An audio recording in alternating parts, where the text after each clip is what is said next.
You're listening to the Word Slinger Podcast, episode 94, Industry Relationships with Rachel Sintis and Brian Wood. Writing a book. It can be the best way to build or grow your business, or to simply tell the story that you wish to tell. Learn how to write your book in 30 days or less. Pick up 30-day offer today from Amazon, Apple iBooks, or other online retailers. It's the Word Slinger Podcast, where story matters. Build your brand, write your book, redefine who you are. It's all about the story here. What's yours? Now, here's the guy who invented pants optional, Kevin Tomlinson, the Word Slinger. Word Slinger. Hey everybody, this is Kevin Tomlinson, the Word Slinger. Thanks for tuning in for yet another week of Word Slinger hijinks. This is a bittersweet day for me, actually. This is the Friday before we have movers come and take all of our stuff, to storage, everything that is going into storage. And this will be basically the last Word Slinger podcast recorded in this apartment in Sugar Land, Texas. You know, here's what's weird. When we moved into this apartment, I was a little iffy about it. The idea that we had just sold our house, which, we owned, and moved into something we were renting. That didn't sit well with me when we first did this. But I kind of consoled myself with the idea that we'll be moving into the RV someday, and at that time we didn't own so much as we didn't even own our small RV, the little pop-up A-frame camper. We didn't even own that at the time. We certainly didn't own we certainly didn't own the motor coach, the motorhome, the 38-footer. We didn't own that at all. In fact, we didn't think we'd own that for quite a while, but as things work out, as God would have it, we ended up with that a lot sooner than we expected, and just in time, I think, because here we are. It's October. My birthday is next week, by the way, October 12th. That's officially the last day of our lease on the apartment, and so we're moving out now. We'll be cleaning up over the next several days, but it's huge changes, huge. And that it's having more of an effect on me than I might have thought. I'm excited. I'm also a little, I'm a little concerned. I'm a little worried. Not worried, I guess, just anxious, a little scared. So those are the emotions of the Word Slinger right now. But I cannot tell you how much we're looking forward to this. Now, we're having a slight layover. We're going to move in with my in-laws for a few weeks. What we've got is there's a few things we still need to do with the RV itself just to get it livable. It is livable now, but to make it a home rather than just a vacation spot or whatever, a few things we need to do. A couple of maintenance things that I need to take care of that we're not taking care of in the 3-month-long maintenance tuck away at Holiday World or Camping World. Holiday World is where we bought it. Camping World is where I took it, where they held onto it for 3 months, doing about half of the things we paid them to do. So a little bitter about that. But we're doing a few things to kind of get it up and ready. It's pretty much ready to go. We just want to take our time. This gives us a chance to sack back a little money for our first big trip with no rent or utilities or anything to pay for about a month there. So it's all good. Now, that puts us moving into it officially about mid-November. I know I've been saying mid-October for months now, and technically we're moving out of the apartment in mid-October and not directly into the RV, though we will be taking it on some trips throughout October. So we're kind of we're dipping our toes in slowly. Sorry, I know everyone's waiting. I keep getting impatient emails and messages on Facebook from people who are like, when will this happen? It's almost here. If you listened to my interview last week with the Russos, that interview went very well, by the way. Everybody really appreciated that, and that was a kind of insight into the RV lifestyle that I'm I'm looking forward to experiencing all of that firsthand. So now, that said, speaking of comments I've gotten 6 reviews on the Wordslinger podcast. Thank you so much. 6 new reviews. I'm going to read them right now, but if you would like to help out the show and help out the guests of the show particularly, and help new people discover the show, please go to iTunes, find the show, search for Wordslinger podcast, write a review. Give me as many stars as your precious heart will let you give. I appreciate 5 stars if you can. But that helps us to be discoverable, and I really appreciate it. And it also, honestly, it gives me a kind of strength to read these things. I see such wonderful comments. So I'm going to read these, and some of them are very touching to me. So let's see how I do. First up is a review from none other than John L. Monk, who you may remember from a previous episode of the Wordslinger podcast. And he says the title of this one is Just Heard the Larry Niven episode, which was one of my favorite episodes, by the way. I'm just going to throw that in there. But here's what John has to say. Love this show. Have loved it for a long, long time. And finally got my lazy butt over here to leave a review. Truly great show. Awesome host. Superb guests. Thank you, John. You're one of those superb guests. I really appreciate you tuning in, man. You're a great guy. I love chatting with you. You and I have a lot in common. You're one of the few people I share sort of a political slant with, not to disparage anyone, but so thanks so much, John. I appreciate it. And that Larry Niven episode was a fantastic episode. Again, one of my favorites. Here's another one. This one comes from. Oh boy. It's a series of letters, folks. Okay, it's HDJ, HD, HS, HHS. That may actually be pronounceable as something, and it's beyond my capabilities at this moment. But title is A Girl Like You. Okay, so here we go. Kevin recently interviewed me for my debut novel, A Girl Like You. Okay, there we go. That makes sense now. I must admit that I was nervous to do an hour-long take with no edits, but Kevin was such a great interviewer that I soon became quite comfortable. It was like talking with a friend. He made it very easy, and he asked great questions, not the usuals. I've definitely become a fan. Okay, again, that was another guest of the show. That was actually Michelle Cox, who's the author of A Girl Like You, and you'll hear that interview soon.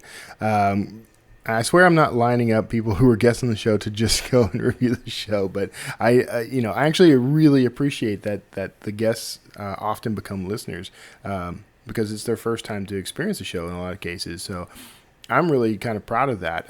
To have people on your show who then become sort of fans of the show means you're doing something right, in my opinion. So. Thank you, Michelle, for the review. And I'm sorry that it only shows up, by the way, as your username, I think, in iTunes. I don't know why that is, but it doesn't show up as anything other than that. So, but thanks to the title, I was able to identify who it was. So let's move on to the next one. This comes from Dawn Duncan Harrell, who, as far as I know, is not a guest of the show, unless she has a pen name. But the title is Good Interviews. Kevin Tomlinson's interviewing style is relaxed and conversational. Unlike some other author/artist interview shows, the questions are authentic sounding and flow naturally. You'd think the lack of agenda, in quotes, might result in blather, but instead it frees up the interviewees. Ends up refreshing listening. Thanks, Don. I really appreciate that because that's exactly what I hope to accomplish with my interview style and approach. And it is sort of a holdover from the days of doing radio and television, although a lot of the stuff I had to do in those jobs was very scripted. And to me, it always felt that way. And I try to run the Wordslinger podcast in such a way that it's more free-flowing and more authentic and more relatable. So I'm glad someone's picking up on that.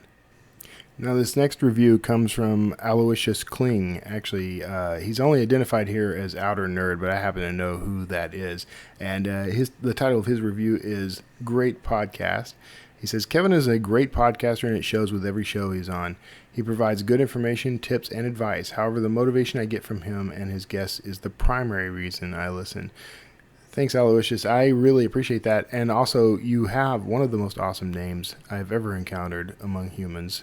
So congratulations on that. But beyond that, I really appreciate the sentiment here because I do offer tips and advice if I have anything to offer. And it's always sort of, this is just from my experience only, or from what I've encountered, or from, the information I've picked up from interviewing people or whatever. It's not like set in stone rules about anything. Either being an author or being an entrepreneur, whatever it is that you are trying to accomplish with your life. I mostly just look for opportunities to share what I've learned from other brilliant people. And I've had a lot of them on this show, but I've also studied a lot of them through their own books and podcasts and other work. So I can't take much credit for the advice, but I can thank you for, finding some inspiration in the show, because that was kind of the point. So I appreciate that. Our next review, I swear we're coming to the end. Actually, there are two more. This one is from Joel Gray. Joel Gray, car guy from USA, by the way. It says, I listen every week. The review says, great guests and insight from an informative host. Thanks, Joel. I appreciate that. That's, I think my guests provide more insight than I do, but I do appreciate that. Thank you very much. And finally, we have this review from Jen Evans. Inspiring with an exclamation point. I love this podcast. Kevin inspires us with his wit, humor, and most importantly, his positive attitude. Each episode is packed with great content and leaves me feeling happy. And Jen, I have to tell you, that's probably the best review I've ever gotten, simply because my goal in life is to help other people and to make them feel inspired and happy. So I appreciate that. I appreciate the comment about my attitude, even though I sometimes feel like I don't have as much of a positive attitude as I should. But I appreciate you taking the time to tell me that. So thank you very much. Okay, now that is out of the way, and I really am very grateful for all that. Thank you so much to everyone who has reviewed the show, who contributes to the well-being of the show behind the scenes. It cannot be done without you. There are around 26,000 of you. That blows my mind. There are 26,000 people tuning in to listen to this show. That is just an incredible number, and each of you is amazing. Thank you so much. Please continue to share the show with your friends, with your family, anyone you think could take some inspiration from it. The people that I talk to are incredible. They are just simply amazing people who are so generous with what they know and what they produce. And I'm very happy to be able to introduce them to you. They're worthy of your attention, and so I thank you for tuning in. And on their behalf, I thank you. So, and if you would like to leave a review, please do. I would really appreciate it. Go to iTunes, search for the Word Slinger Podcast, and you can type up a review and leave some stars, and I will be happy to read that on the air. So you can also leave me a voicemail at 281-809-WORD. That's 281-809-9673. And just tell me if you want to play that on the air or not. But here's your chance to ask a question, make a comment, whatever you want to do, and I will be happy to chat with you. So all that said, let's get to the really important stuff. Today I have a great interview. We're 13 minutes in, so I'm not going to dilly-dally too much, but I'm talking with Rachel and Brian, and they are a team, a husband and wife team, out there helping authors through their, Rachel's a publicist, Brian is a literary agent, and I think that you're going to get a lot out of this interview, whether you're an author or not. I think you're going to learn some things about industry relationships that I think are very important. So let's not waste any more time. Let's get right into the interview and stick around for the wrap-up. Hey everybody, thanks for tuning in. Now today, this is one of those episodes where I get to talk to two people at once. So we're going to differentiate. Actually, we don't need to differentiate. They'll differentiate themselves very clearly. So I'm talking to Rachel Sintis and Brian Wood. Rachel's a publicist. Brian is a literary agent. These are two categories of people we haven't actually had on the show much. So I am very excited to talk to both of them and kind of get an inside look at how their business works, how they help their clients and that sort of thing. So Rachel and Brian, thanks for being on the show. Thanks for having us. It's our pleasure. So, I don't talk to two people at once very often, so you'll have to forgive me. And you're two basically different but connected topics.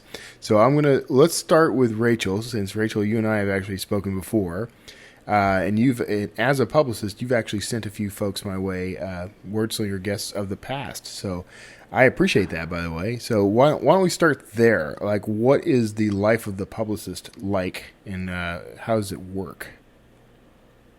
Well, thank you for having my clients on your show. It's always beneficial when you have somebody who works with you, because most of the time a publicist's job is sending out pitches to all types of media, online and hard copy, and seeing if you can talk to people about your client's story. Yeah. And go ahead. No, go ahead. No, I don't want to hear what you were saying. Well, really, a day in the life of a publicist is hearing a lot of no's, hearing a lot of silence, and just being persistent to get some kind of answer, and hopefully it will be eventually in your favor. Let me tell you, that's the day in the life of an author as well, so I can relate.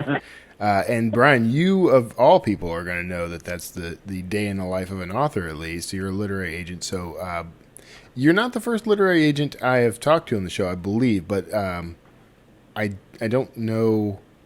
I don't think that episode ever actually aired. Now that I think about it, there were some technical issues. So tell us a little about how that industry works. Well, Kevin, you're bang on. I hear no far more often than I hear yes. I bet. Yeah. And as you were just hinting, it's a very typical day when I hear the word no. In fact, I heard it this morning. Oh, no. But to answer your question, basically I look for famous people in the nonfiction fields I work with. I approach them, excuse me, try to sign them up as clients, and then if I can do that and get a sample chapter and an outline from them, I shop them or their project to publishers in Toronto and New York. Okay. Now, the two of you together, are you kind of just a nice tag team? Like, do you have a cooperative business, or how do things work with you guys in the same household? I would say yes. I think, we like to think of ourselves as a power couple. There you go. Just crossing all barriers, because we both come from a background of book selling and writing, and we're both, published writers as well. And I think that a lot of our clients we cross paths with. I've worked with Brian's clients. He's worked with mine. We help each other research. We help each other find contacts. There's a lot of different things that overlap, I think, which make these businesses work really well together. Yeah. And I don't know if there's a lot of other publicists who have a literary agent at their disposal. Right. So that's what kind of makes us, I think, different from most teams like this. I could see there being a nice, at the very least, there's some nice crossover in that you can both share inside knowledge from each other's industry, right? Absolutely. So now you're, Brian, you represent nonfiction clients, you said. That's right. I specialize in nonfiction. So what you're saying is you're not going to be my agent, is what you're saying. So, hey, I have a nonfiction book. Yeah, we'll I have talk. a lot of respect for agents who sell fiction. It's difficult and time-consuming and risky. I don't know how they do it, frankly. Really? See, you never hear this. The nonfiction world is that we're selling the idea of a book rather than the book itself. So I get together a 2 or 3 page outline, and my client does, say, a 5-page sample chapter, and we're off and running. Yeah. Whereas with fiction, you generally submit the whole thing, and that takes time. Most novels they start at 50,000 words. Most are closer to 80 to 100,000 words. Yeah. It takes me 3 months sometimes to sell a book, sometimes longer. I don't even want to know how long it takes for fiction agents. My hat is off to them. Yeah. I know quite a few agents, and the complaint is generally, well, there's the slush pile complaint, which I'm sure you also deal with. Oh, yes. And yeah, well, so you have to understand, and I'm sure you know this. We're based in Vancouver, which I'm sure you know, and I'm good friends with a small publisher here. They're very good. They publish outstanding cookbooks, and they do a lot of local nonfiction as well. But outside of Vancouver, most people haven't heard of them. Yeah. They still get 5 to 10 unsolicited submissions every week. So try to picture how many HarperCollins gets. Yeah, exactly. Yeah. That's what every author in the world is trying to step over, is that big pile near the mailroom. Yeah. Yeah, it's definitely one of the editors I spoke to. I think it was at HarperCollins, one of the children's editors. She was saying they get average of about 300 manuscripts a week. Yes. And a lot of those things many of them are unsolicited, so they have to go through the unsolicited ones on top of the ones from the agents. And it's, for one person, that's an insane amount to have to get through, which is why building relationships is so important in both of our businesses like that. Yeah, I can definitely see that. And so one of the things I wonder about now, and you both come from different angles on this question, so we get a nice left and right look, I think. So what are the ways that an author should approach an agent and or publisher versus the things they might be doing wrong without realizing it? From my perspective, the most important thing you can do, there are two crucial things. One, approach the right agent. So if you've written a novel, only approach agents who deal in fiction. Mm-hmm. I know that sounds easy, but it's not. Secondly, make sure you approach that agent. Like every agent has submission guidelines, or most of them do. Yeah. Follow those guidelines to the letter. Again, I know that sounds easy, but I have 5 or 10 people a week who break that rule. You have one today. I have one today that broke that rule.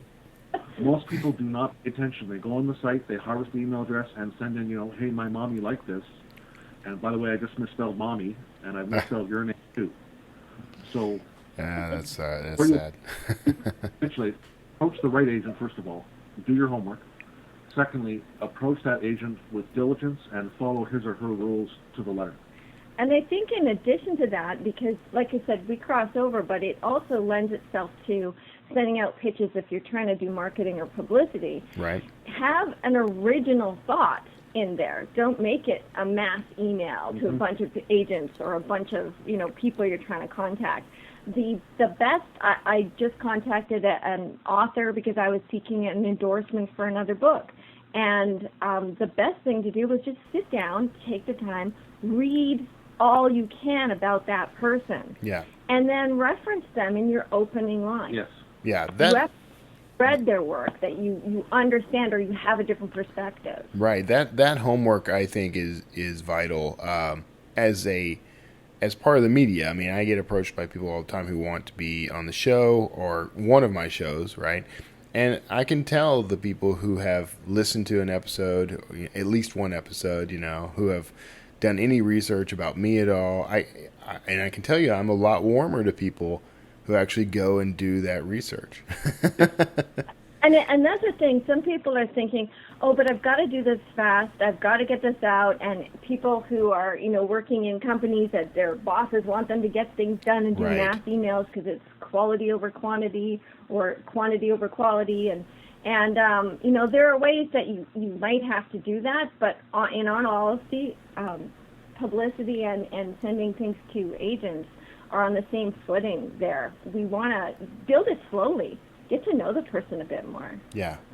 And triple check their work while we're on it. Kevin, no more Brain Woods stuff. Well, Kevin, I'm sure this has happened to you where you've had a meeting idea, except they misspelled your first name and your last name.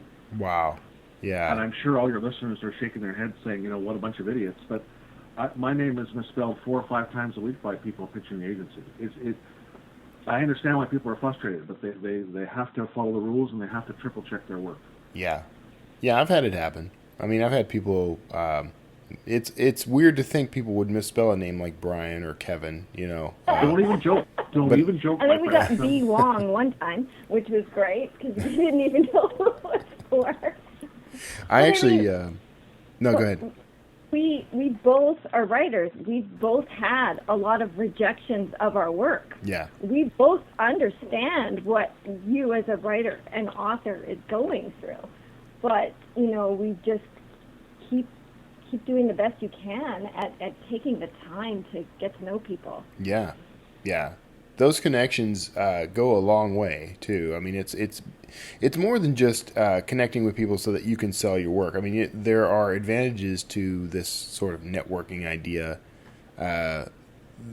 both sides really. I mean, and I think what a lot of people do is they don't think about the benefit that they can offer, rather than just trying to get something from themselves. Like they don't think in terms of, here's what I can offer. Right. Yes. So you guys, and I feel like I'm all over the place because there's so many different directions I could go with either one of you in a focused conversation. But I'm kind of fascinated by the fact that the two of you are together. You have related careers. So what ways do you leverage that? What way do we leverage it? I Yeah. think in terms of when we were talking to prospects or prospective clients, it's a little different for Brian because he doesn't sort of offer my publicity services unless someone is needing it, because Right. primarily he's dealing with big traditional houses. And occasionally they'll hire a freelance publicist to do extra work. Right. And sometimes I will avail myself to them and say, you know what, I have a contact here, and would you like an interview? I'll work with your publicist to set that up. Right. And for me, we have him on, my website because people always have questions about literary agents. And Right. he does a lot of consulting in terms of manuscripts on occasion. And so in that sense, they can get an idea from an agent, is my manuscript, totally bad, or what can I do to make this better? Right. So we kind of advertise ourselves as separate, but we do a lot together that way. Yeah, and I think that's handy. I don't have a resource like that associated with me directly, so I think I can appreciate how that would be helpful. There's so many things in your bio, by the way, and I did not read the bio out loud. Because and just to let everyone in on the sort of inside scoop on this, I always tell people when I have a sign up form, and when I tell them, give me a short bio, 1 paragraph. You guys managed to cram a lot, and I guess it's because there's 2 of you. I'll give you that. Yeah. But you guys have a lot of stuff in your background. I mean, you're Rachel. I'm looking at the where you've booked clients in the past, like CNN and Seattle Times and Huffington Post. What I'm interested in on that side of things is how you managed to get those connections. Like where did you connect with these people so that you could do this? I'll give you an example. I contacted Brian, and I said, Brian, I need a contact for the head person at Forbes magazine. Okay. And he said, okay, I'll find that for you. And he did, because that is his expertise for me, is finding the right contact. Okay. I researched the editor after he gave me the email. I researched, and I ended up doing a pitch about his university thesis on Berlioz.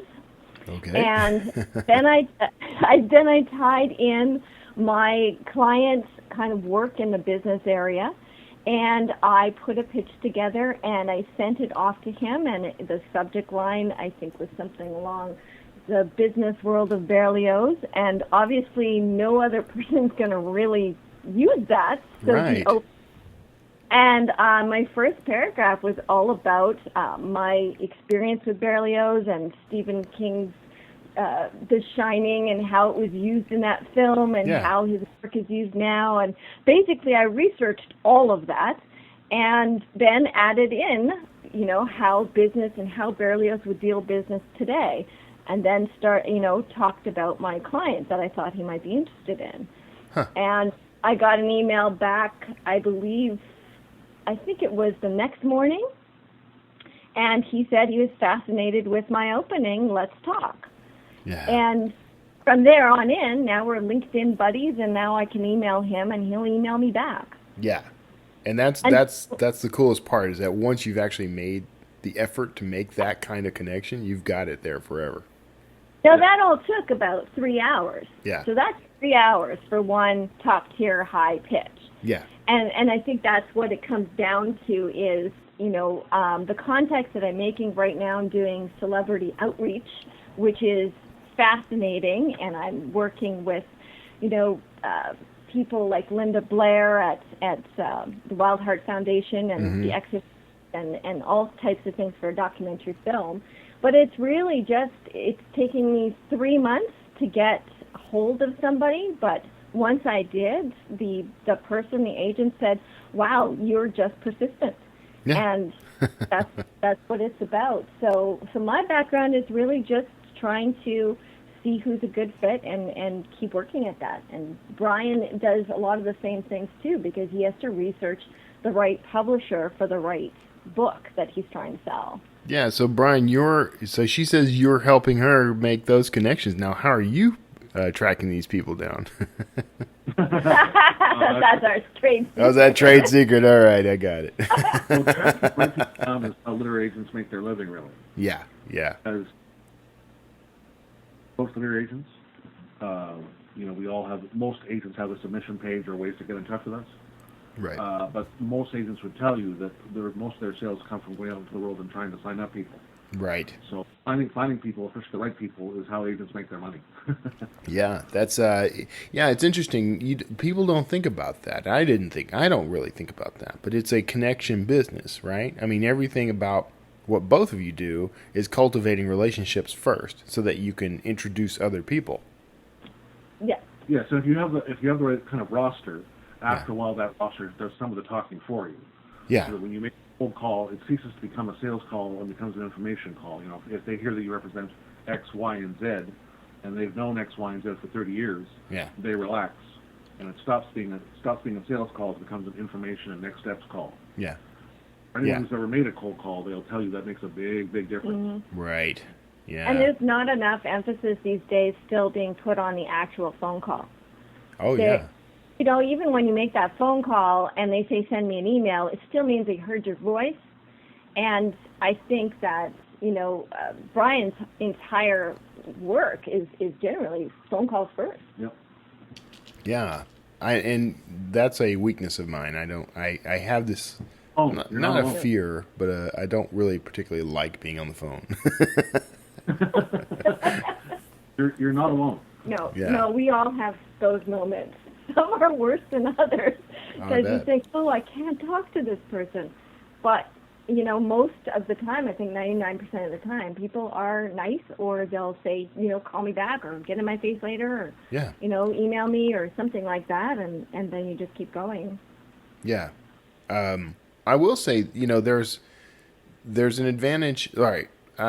True confession. Like, I have gotten so much benefit out of just having this podcast, for example. So having something that I can offer in return for the relationship, I guess. I contact people all the time who wouldn't have given me the time of day.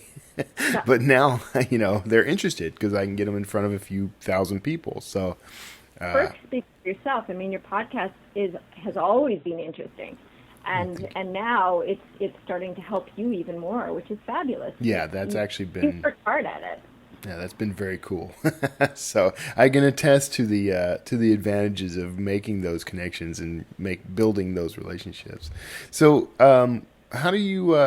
what's the criteria you use for determining that someone is going to make a good client?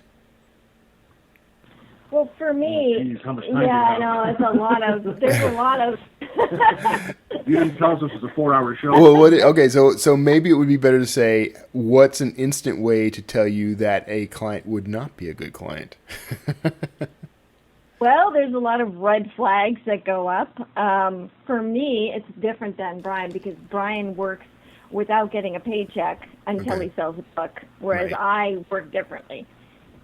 But for me, if you have in the first line of your email, I'm a very poor writer, that's a flag for me. Really? Okay. A flag at this stage in my business, if you're asking for a ton of referrals or you're asking for, more stuff about my work, I tend to think those are going to be more high maintenance people to deal with. Mm-hmm. And I guess it's also, for me, does the product you have lend itself to something I'm interested in? Yeah. Because I'm not getting assigned books. I get to choose what I want to work on.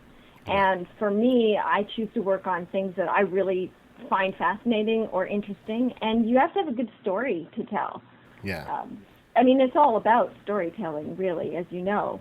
Yeah. And so for me, it's you have to have a budget and you have to understand a little bit about marketing, but not everybody understands publicity, so that's fine. But I can tell after either a call or a couple emails whether you're going to invest time in this or not. Yeah. Yeah. Brian, how do you? How do you get rid of the deadbeats, Brian? Well, it's funny you should ask that, because we were just Rachel and I were just talking the other day, and that there sadly is no teacher other than experience. You can listen to other agents, and I'm lucky to know a few other agents, and I've heard their horror stories, and I read about the industry, and you can do all that, and you can have that all that kind of empirical knowledge. But until someone personally lets you down, it's tough to see it coming. And let me give chapter and verse on that. a couple of years ago, I was lucky enough to sign up our national Canadian basketball coach. Okay. Kind of are you a basketball fan, Kevin? Somewhat, yeah, a little. He's kind of the Canadian Coach K, to give you just a here. And we thought about a writer, and everybody agreed on this great guy at a Toronto paper. And they've been old friends for years. It was a perfect fit. Everyone was happy. And then September 1st came, which was the deadline, and he produced no manuscript, nor would he return the advance. Okay, that's... Today, we're trying to solve that problem. There still is no manuscript, and he still has not returned the advance. Oh, no. Of course, obviously, people don't wear signs in their forehead saying, by the way, I'm a leech who's never going to produce a manuscript or give back the money. Yeah. You have to look at people with a good work ethic who get back to you within a day or two, rain or shine. You're looking for prompt professionals who treat you courteously, but really beyond that, there's sadly no teacher beyond experience. We both had some doozies that have taught us, and hence our contracts started with people for one paragraph, and now they're about 6 pages. Oh yeah. I've been there. I would love to go back to the days where I felt comfortable doing things on a handshake, though. I mean, it was a lot simpler. Well, it's still to meet people like that. Yeah. But the problem is you can't assume it. Yeah. And you're better off not assuming. Our word is law. Sorry. Yeah. Gosh, that's challenging. I can't even imagine taking someone's money and not producing anything, though. That one blows my mind. What's that? He's done it 2 times, apparently. Twice? No. Yeah. Okay, no. Give me this guy's address. I'll get your money back. Oh. Don't test him. This is the hard source. I gotta know somebody in Canada who breaks knees.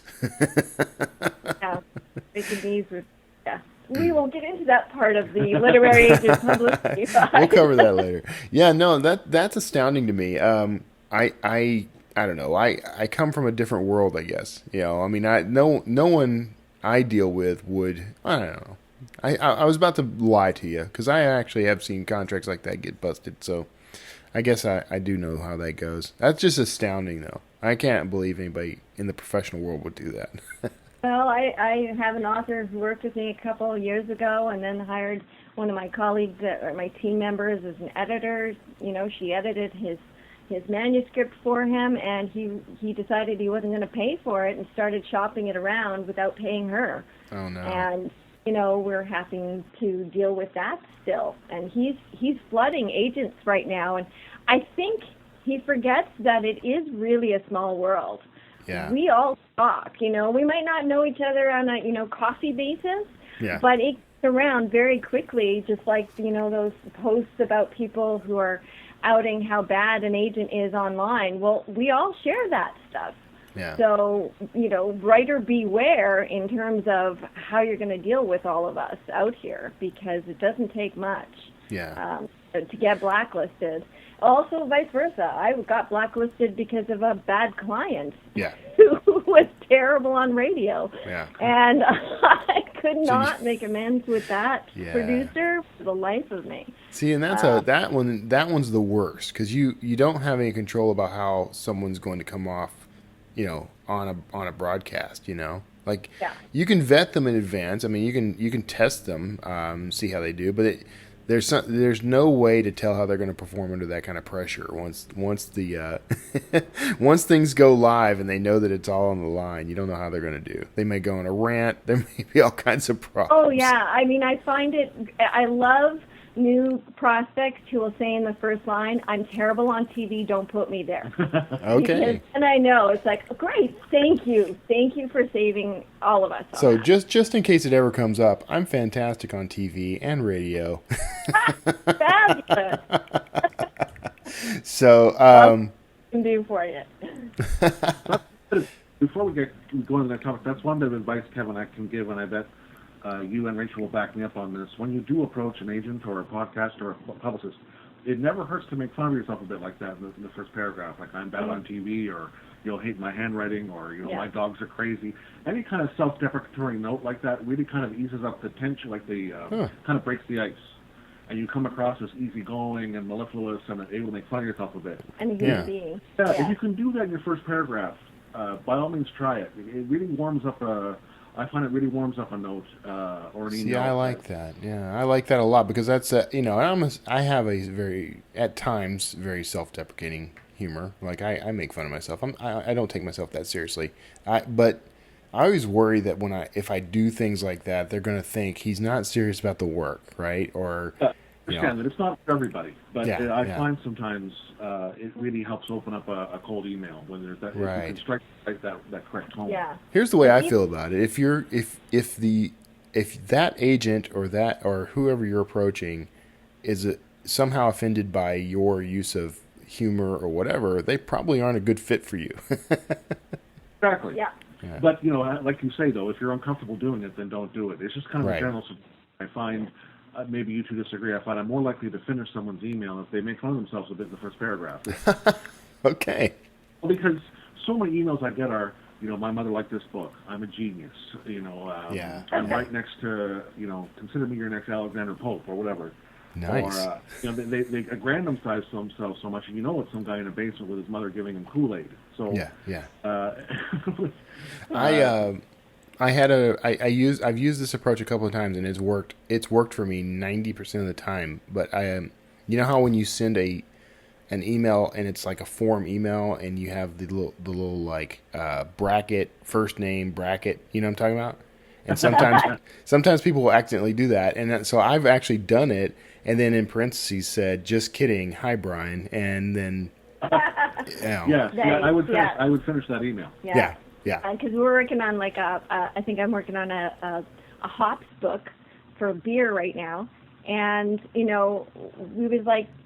thought, well, how are we gonna sort of talk about it? Well, it's good for what ails you, and and things aren't beery enough. Let's do it, and we get great responses with stuff like that.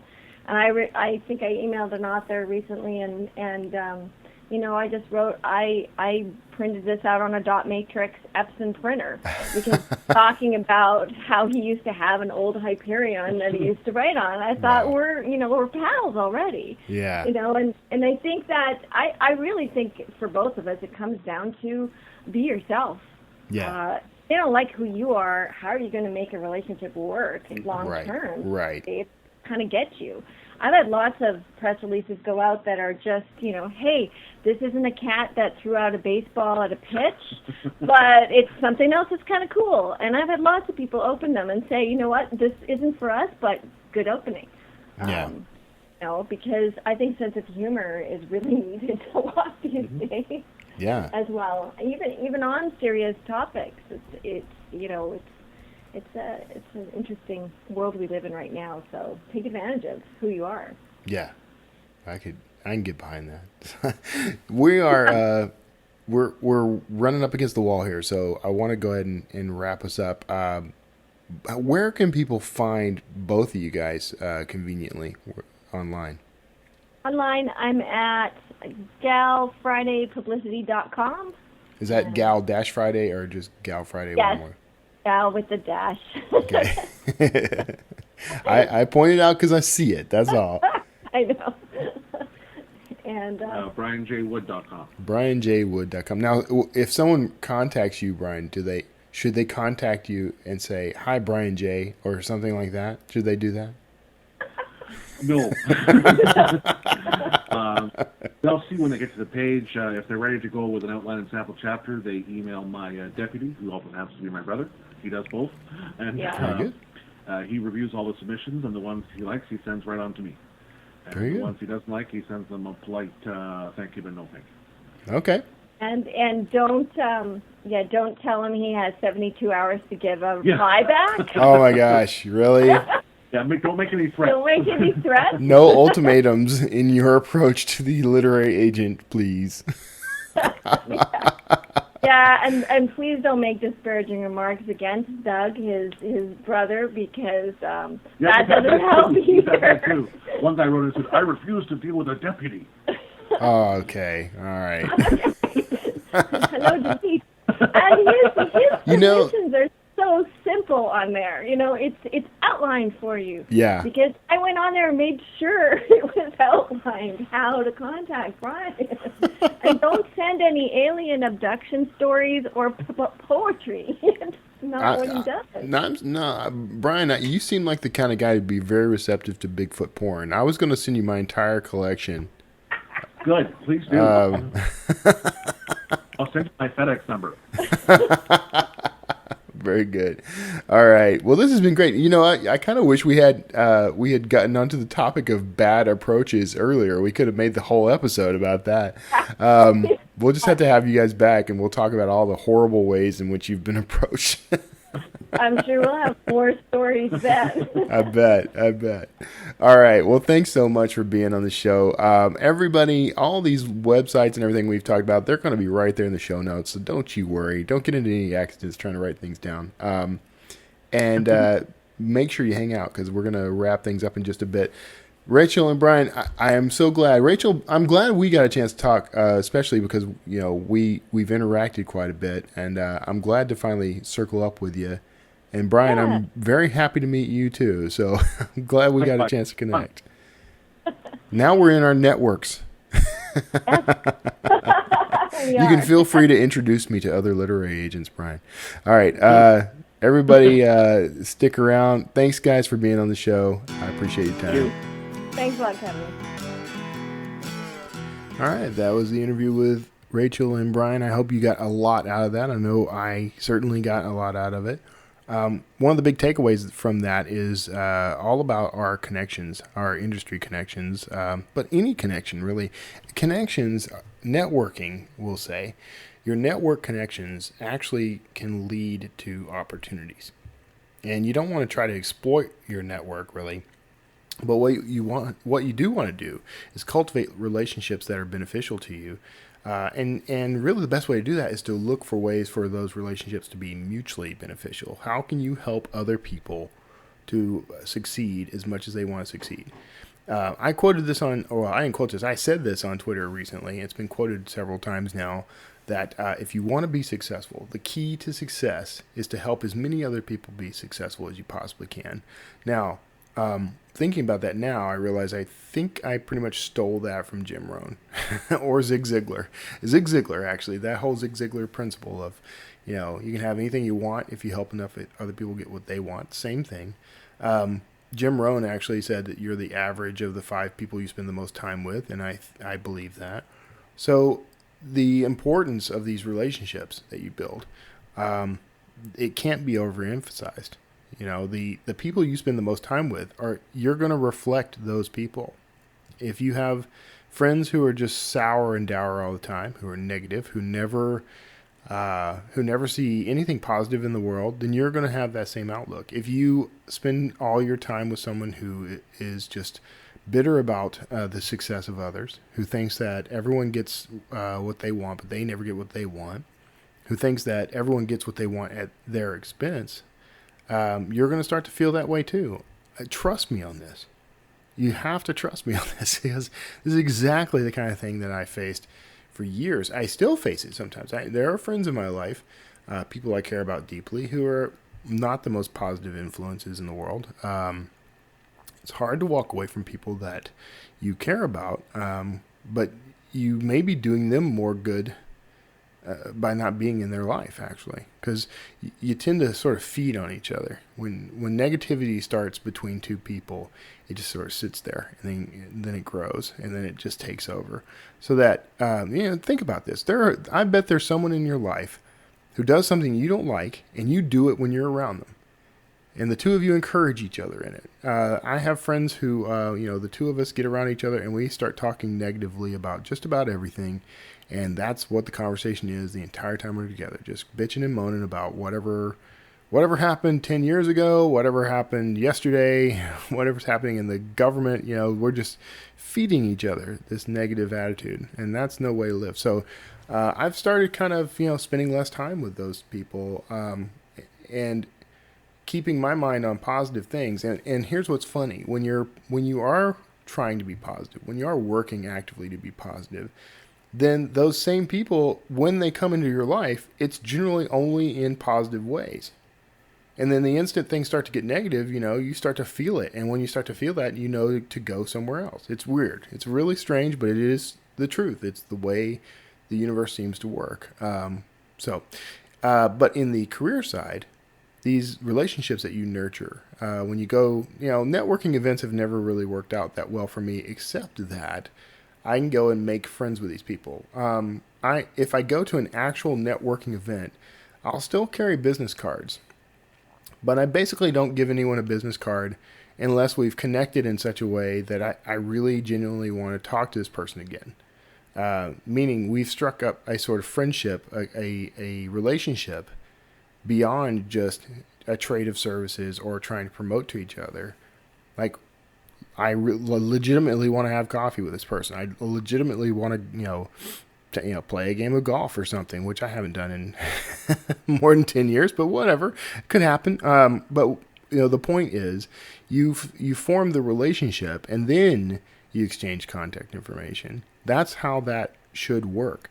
When you go to these events and you're just handing out cards left and right, there's no connection and there's no reason for anyone to keep that card. So what you want to do is only exchange your contact information with people that you have spent enough time with to form some form of bond, to really enjoy each other's company, to really come to love each other in the way that you can only love someone that you've just connected with. I don't want to throw anyone off here, but there's a form of love here that happens. Once you form that sort of bond, then it's okay to exchange information. Otherwise, I wouldn't bother, because what's the point? You're just going to hand out a business card and it's going to get round filed by the end of the evening, and that's the end of the story. Now, the corollary of that, if you get someone's business card, you have 48 hours to email them or call them or otherwise contact them. 48 hours. That's 2 days. 2 days after you've gotten their business card. Exceptions can be made at big events. Like I went to NINC with Draft to Digital recently, and we're exchanging cards left and right all day, all night. Just impossible for me to take the time to email anybody because we're so busy meeting and greeting. Now, that's an event. It has its own defined parameters. So it's 48 hours from that event. Once you've left the presence of the people you're connecting with. See, that event was special because not only was I getting someone's business card and forming that relationship and that bond with someone, but I was seeing them throughout the conference, and we kept reconnecting and keep reestablishing our relationship. So by the time it was all done, we knew each other's face, we knew each other's voice. We had in-jokes together, we laughed together, we had drinks together. We had the kind of bond you need in order to have the kind of relationship that will lead to opportunities later. That all worked out. 48 hours after I left NINC, I emailed every single person I had a card for, thanked them for their time, thanked them for their, I brought up things from the conversation. That's very important. If you can remember details about their lives especially, that's very important. That shows that you were engaged. That's how you form strong relationships, and that's where all the opportunities come from. Don't take my word for it. Go try it. If you're having trouble finding opportunities, if you're having trouble connecting with people in a meaningful way, go out and try this. Go out and, spend the time to actually stop thinking about how to promote your business or promote your book or whatever it is, and ask questions and engage in conversation and get to know the person you're talking to before you ever swap business cards. And then contact them within 48 hours to thank them and remind them of who you are and what conversations you had and that sort of thing. And I guarantee, I'm just going to guarantee it. I'm going to guarantee you're going to start seeing more opportunities in your life for the kinds of things you're trying to accomplish. I promise. I promise. Everything that's going on in my life right now came directly from that kind of relationship. And I use the podcast for that. That's one of my networking opportunities. If you don't have a tool like that, just, find something. Go find a reason to talk to people. Whatever it is. Do informational interviews. I just want to know more about your company. I want to know more about you. Can I spend 15 minutes chatting with you on the phone to just ask you a few questions about your life, about your work, about your company? Try it. What's the worst anyone's going to say? They're going to say no. Then they're probably not the opportunity you were looking for, right?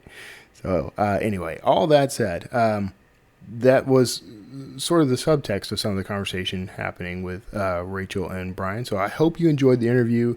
I hope you've gotten something inspirational and positive and motivating out of this podcast. I have. I've walked away with some pretty good feelings. I'm looking forward to the adventure ahead. I've got some packing and other things to do now, so I'm energized for my day now, thanks to you. So thank you so much for tuning in. Please feel free to leave a review on iTunes. It really does help. Look for the Word Slinger podcast. Leave me a review. Give me 4 or 5 stars. That's awesome.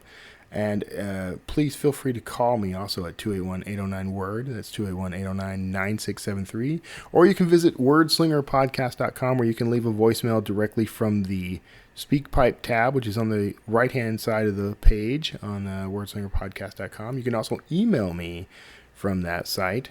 Click the contact button. And while you're there, I would appreciate it if you'd kind of cruise around, especially on the books page. And if you see any books that catch your interest, this is what I do. This is the work of my life. I am also a director of marketing for Draft Digital, which is a passion work for me as well. Helping authors is something I'm probably going to do for the rest of my life, happily. But the books are my real passion. They're my real drive. They're the reason for all the things that I do. Everything else I do in my life is connected to these books, these stories. So I would really love it if you'd go and take a piece of my heart home with you to read and enjoy, and to review it on Amazon and elsewhere, because that also helps. So thanks so much for tuning in.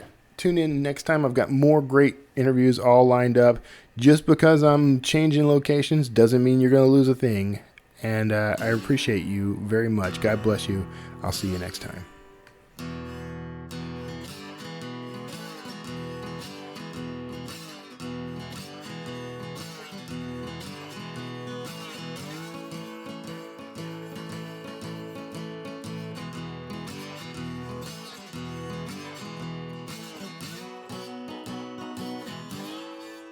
Word Slinger.